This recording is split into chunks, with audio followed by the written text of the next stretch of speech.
네, 안녕하세요. 지난 시간 1부에서는요, 평화를 품은 집, 평화도서관의 시작부터 진행까지 다양한 이야기를 저희가 한번 들어봤는데요. 평화를 품은 집은 도서관으로서의 역할뿐만 아니라 교육 활동도 활발하게 하고 있다고 들었습니다. 이제 입소문이 나서 타 지역에서도 굉장히 많이 찾는 걸로 제가 알고 있는데요. 타 지역 사람들에게 어떤 교육을 지금 하고 계신가요? 타 지역 사람은 저는 여기 마을에 어쨌든 있는 도서관이잖아요. 네. 그래서 마을 이야기를 조금 들려주고, 그 다음에 도서관에 관련된 이야기를 진행을 하는데, 저는 작은 도서관은, 마을 가까운 곳에 아주 턱이 낮고, 모든 사람들이 다 쉽게 이용했으면 하는 바람이 있고, 그 조건에 있어서는 사실은 저희 도서관이 올라오실 때 힘드셨죠. 굉장히 높은 네. 언덕이더라고요. 네, 거의 산 중간에 있어서. 그런데 마을을 좀 품고 있다고 저는 지금은 생각이 들거든요. 그래서 처음에 왔을 때 마을이 되게 궁금했어요. 네, 그래서 자연스럽게 마을에 대한 이야기도 또 들어보고 어르신도 만나면서 아주 자연스럽게 처음에 와서 한 일이 마을에 대한 역사를 아카이빙 하는 게 주된 그 일이었었어요. 그래서 전쟁 당시에 이곳이 격전지였고, 지금 오시는 길에 임진강도 보셨고, 그죠? 네. 그래서 평화를 이야기하기에 되게 좋은 곳에 자리를 잡고 있구나. 그래서 오히려 멀리서 오시는 분들은 그런 느낌을 갖고 자유로부터 진입을 하는 거죠. 네. 그래서 예전에 부산에서 한 초등학교 아이들이 단체로 온 경우가 있는데, 여기 오자마자 저한테 질문한 게 뭐였냐면, 여기 북한인 거죠? 막 이렇게 심각하게 질문했어요. 그래서 왜 북한이라고 생각했어? 그랬더니 오니까 철조망도 보이고 안내해 주시는 분이 저쪽이 북한이라고 얘기했는데 계속 오는 거예요, 네. 그래서 북한이라고 아이들이 저희 납치된 거예요. 막 이렇게 웃으면서 그런 질문을 받았는데, 멀리서 오면은, 저희 오시는 길에 보셨을지 모르지만, 그 탱크의 포가 저희를 향해서 있거든요. 네. 네, 도로를 향해서 있고, 그런 모습들이 파주에 사시는 분한테는 좀 익숙할지 모르겠지만, 아래 지역에 그런 거에 좀 노출되지 않은 분들이 오시면 되게 생소해 하시고 약간 두려움이 좀 있어요, 파주를 오면. 그래서 이 파주의 특징이나 그다음에 파주가 가진 역사적인 의미나 이런 것들을 타지에서 오면 그거부터 먼저 얘기를 해드리죠. 그러니까 우리 이쪽 파주에 어찌 보면 격전지였을 때 그런 역사나 그다음에 마을민들이 그때 어떻게 살았고 하는 그런 것들을 들려줄 수 있었던 게 저희가 그 아카이빙 자료가 존재했기 때문에, 그래서 약간 마을과 타지에 있는 분들 만나게 하는 게 우선이고, 그 다음 프로그램은 본인들이 원하시거든요. 여기 오면 평화책 뭐를 활동하고 싶다, 아까 제가 지난번 소개한 것처럼 제노사이드 알고 싶다, 보따리도 하고 싶다, 평화 교육을 받고 싶다, 이렇게 해서 마을 이야기를 먼저 풀고 도서관 이야기를 하죠. 평화 관련된 교육을. 저도 좀 공감이 되는 게, 제 주변에서도 제가 파주라는 곳을 이름을 딱 꺼내면 전쟁 나는 거 아니야? 그쵸. 제일 먼저 죽는 거 아니야? 네, 전쟁 나면 제일 먼저 죽는 거 아니야? 네. 이런 질문을 많이 하고, 아예 파주를 잘 모르시는 경우가 굉장히 많거든요. 그쵸. 그래서 아까 말씀하셨다시피 좀 먼 지역에서 오신 분들께는 파주라는 지역 자체에 대해서 먼저 설명을 그쵸. 드리고 이런 활동들을 소개를 해주시는 거군요. 네, 맞아요. 방금 말씀을 해주신 것 중에 마을 아카이빙이라는 단어를 네. 꺼내셨어요. 그거에 대해서 조금 더 구체적으로 설명을 해주신다면요. 네네. 어쨌든 마을 안에 있는 도서관이고 싶었어요.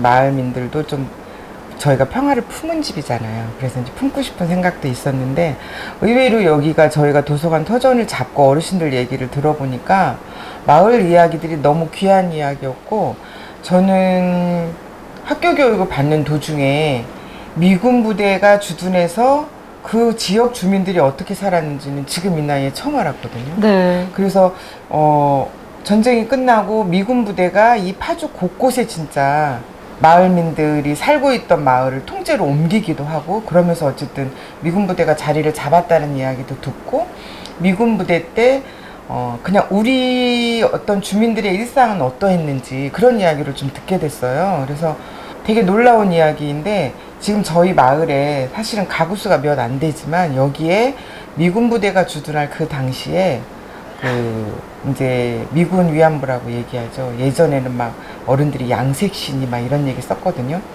그분들이 500여 명이 여기 거주를 했다고 어르신들 이야기 속에 그 얘기를 들은 거예요. 그래서 네. 아 이게 우리가 좀 뭔가 기록해 놓지 않으면 어르신들이 돌아가시거나 그 이야기를 할 수 없을 때는 이게 그냥 묻히겠구나라는 생각이 좀 들었고, 그래서 정말 열심히 어르신들 찾아다니면서 이 마을에 있었던 다양한 이야기들을 많이 들었어요. 그리고 그거를 영상으로 아니면 글로 해서 다 기록을 해놓고 좀 자료집도 몇 권 나와 있거든요. 그래서 마을 이야기를 담아내는 역사 아카이빙을 그래서 시작한 거예요.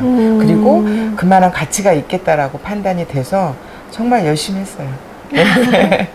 그러니까 이 마을 어르신들 한 분 한 분이 가지고 계시는 전쟁에 대한 기억이라든지 그쵸, 예. 그런 경험들을 다 모아서 네. 이 마을을 조금 더 구성을 해보자라고 네. 생각을 하신 거군요. 네네. 그래서 오히려 그런 이야기들이 영상이나 또 이제 외부에서 이렇게 오시면 직접 만나게도 해드리고 그랬거든요. 예. 이제 학생들이 그러면 전쟁 당시의 이야기나 여기 미군이 다스렸을 때 이 주민들이 어떻게 살았는지에 대한 이야기 서로 이제 질문받고 질문하고 하는 그런 형식을 취해서 어르신들이 여기 직접 오셔서 아이들이랑 직접 대화하는 시간도 가졌습니다.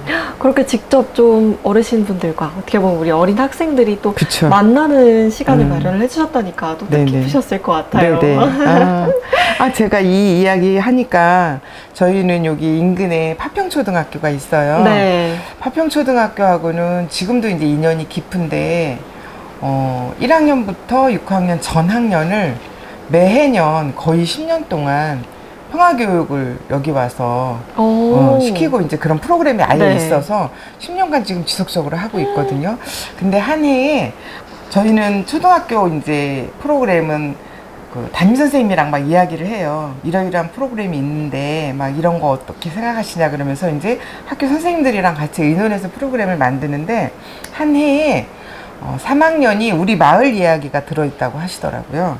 그래서 마을 이야기 하니까 아까 제가 마을 역사 아카이빙 했다고 했잖아요. 네. 그래서 그러면 지금 파평초가 거의 100회 졸업생이거든요.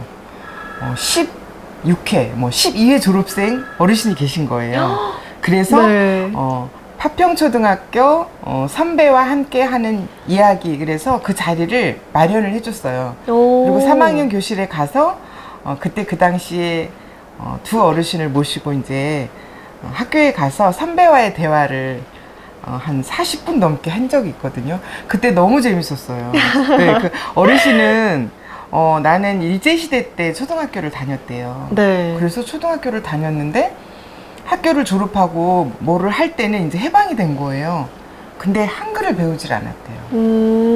일제 강점기이기 때문에 일본말만 배워서 다시 5학년에 편입을 하셔서 다시 한글을 배우셨다는 이야기도 해주고, 또 기억에 나는 초등학생 질문이 그럼 그때 그 당시 선생님이 일본말을 하는 일본 분이었어요? 뭐 이런 거 같이 물어보고. 네. 근데 그게 오랜 시간이 지났어도 그렇게 아이들이 막 신기해하면서 어르신들한테 질문하고, 그 다음에 어르신들은 그거에 또 막 그때 회상하시면서 이야기해주는 모습이 지금도 되게 기억에 많이 남는 프로그램 중에 하나예요. 이 얘기를 또 들으니까 진짜 역사 공부를 하게 해주셨구나라는 생각이 그렇죠. 들어요. 사실 예. 학교에서 수업으로 듣는 역사 수업만으로는 이렇게 좀 와닿기가 힘들거든요. 그냥 맞아요. 그랬구나라는 사실만 알고 예. 넘어가지 그걸 직접 이렇게 느낄 수가 있는 기회가 맞아요. 없는데 네. 정말 좋은 프로그램이라고 저희도 생각이 되게 듭니다. 뿌듯했어요. 지금 또 말씀해주신 것처럼 파평초등학교와는 교육 협업 활동을 계속 하고 계신데 네, 지금까지 그 첫 하고 시작이 있어요. 어떻게 됐는지도 좀 궁금해요. 저는 그 파평초 와서 이제 여기 딱 자리를 잡고 가장 인근에 있는 초등학교를 찾기 시작했거든요. 그래서 이제 저희가 이제 학교에 우리 인근에 이렇게 도서관이 있으니까 선생님들 한번 오세요. 그래서 선생님을 한번 초대를 했고, 지금으로부터 10년 전에 계신 선생님 한 분이 오셨는데 그분이 저희 첫 후원회원이셨어요. 여기 옮기고 나서 파평초 교사분 중에 한 분이 첫 후원회원이 되셨어요. 그래서 너무 감사했고, 이제 그 선생님 인연으로 해서 다른 선생님들도 이제 야 거기 도서관 너무 좋더라 이렇게 해서 한 1년 정도 이제 지난 다음에 초등학교 전학년 이렇게 평화 프로그램이 있는데 한번 학교랑 같이 해보자라고 해서 시작한 거였고 첫 해 때 되게 저는 의미 있었던 게 뭐냐면 되게 프로그램 하는 기관에서 그냥 막 정해서 학교에서는 이렇게 그냥 아이들 데리고 이렇게 오는 건데 파평초를 좀 다르게 시작했어요. 저희도 기존에 했던 체험하고는 좀 다르게 접근하고 싶어서 선생님들이랑 의논을 했어요. 학년별로. 선생님들이 여기 와서 아이들이 뭘 했으면 좋은지 그리고 교과 과정 중에 어떤 걸 했으면 좋을지를 좀 깊이 얘기했던 것 같아요. 그리고 그 믿음과 신뢰로 저는 10년간 계속 하고 있다라는 생각이 들거든요. 네. 그래서 그게 시작점이었어요. 정말 아이들을 위한 활동을 하고 계신다라는 생각이 그렇죠. 듭니다. 파평초 선생님들도 되게 훌륭하신 거죠. 네. 단순히 체험 활동이 아니라 진짜 좀 배우는 게 많을 것 같아요. 파평초등학교 학생들이. 네. 그리고 저희가 이제 6년간 여기 와서 계속 6년을 평화교육을 받은 거거든요. 단계별로. 학년에 맞게. 그래서 그 친구들 졸업할 때는 아주 정말 손바닥만한 작은 평화상장을 주기도 해요. 네, 그래서 그게 기억이 나네요. 지금도 내내 주고 있거든요. 6학년 네. 졸업하는 친구들한테는. 아마 친구들이 그거를 보면 조금 더 평화를 고민하고 생각하면서 살아갈 수 있지 않을까라는 염원을 담은 그 상장의 내용이거든요. 네. 네, 그 상장도 생각이 나네요. 네. 파평초등학교 학생들은 졸업하면서 졸업장뿐만 아니라 작은 상장도 하나 더 평화상, 안고 돌아갈 수 있다는 게 네. 정말 뜻깊을 것 같습니다. 네.